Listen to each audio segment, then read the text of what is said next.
Fibré et Terram sont un système technologique de construction à vocation industrielle. Ils donnent une grande vitesse à leur réalisation. Fibré et Terram produisent des éléments modulaires appelés panneaux doubles. Il s'agit d'un système de coffrage perdu préarmé qui conjugue la résistance obtenue par les bétons armés, y compris l'isolation thermique.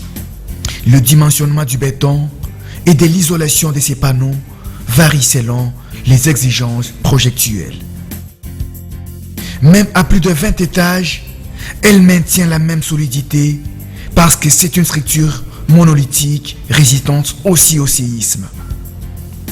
La qualité structurelle du système ne pose aucun obstacle pour les solutions architecturales. Ce panneau conjugue en même temps isolation thermique, acoustique et résistance statique. Donc, toutes ces qualités donnent aux réalisations une connotation dans les segments de classe A. Quelles sont alors les composantes des matériaux du panneau? Il y a deux feuilles, des polystyrènes expansés, synthétiques, hydrofuges, auto-extinguibles qui constituent ce que l'on appelle les coffrages à perdre. À l'intérieur de ce coffrage, on trouve deux treillis de fer à béton auxquels le diamètre et le mêle peuvent varier selon les exigences. Liés à ce treillis de fer à béton, on trouve 10 boulons en acier par panneau effiletés des deux côtés qui permettent de déterminer l'épaisseur du béton, le serrage entre les panneaux et avec son reste de filetage, l'amorcement de la charpente métallique peut contenir la pression de la coulée. Ici à l'image, on voit deux panneaux complets et accouplés. On voit que d'un côté sont déjà placées les deux charpentes métalliques et de l'autre, un seul élément. Le panneau qu'on voit ici en plaque de polystyrène de l'épaisseur de 6 cm. Sur les faces extérieures du panneau, on peut noter que sont collés les treillis de petites mêles en fibre de verre qui, ensemble aux petites grecques du polystyrène, sont nécessaires pour l'amélioration de l'adhésion du crépissage dans le béton. À l'intérieur du panneau, il faut noter les deux treillis de fer à béton. Les verticaux, chaînes verticales, en nombre de 3+3 pour chaque côté, et les horizontaux, chaînes horizontales, qui sont en nombre de 5+5 pour chaque panneau. Ces derniers fers à béton horizontaux présentent à l'extrémité des boucles qui ont une fonction extrêmement importante.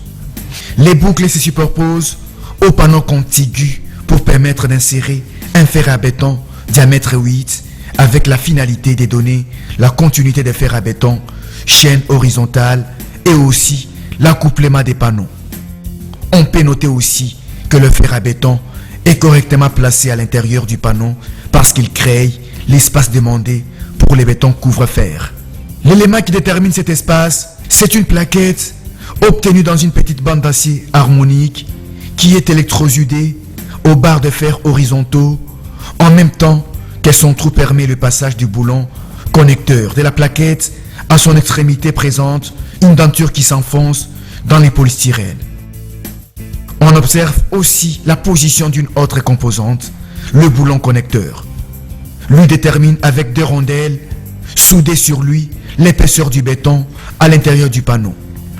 Et à l'extérieur du panneau, à travers son filetage, l'utilisation des rondelles et des crues serre les deux plaques du panneau.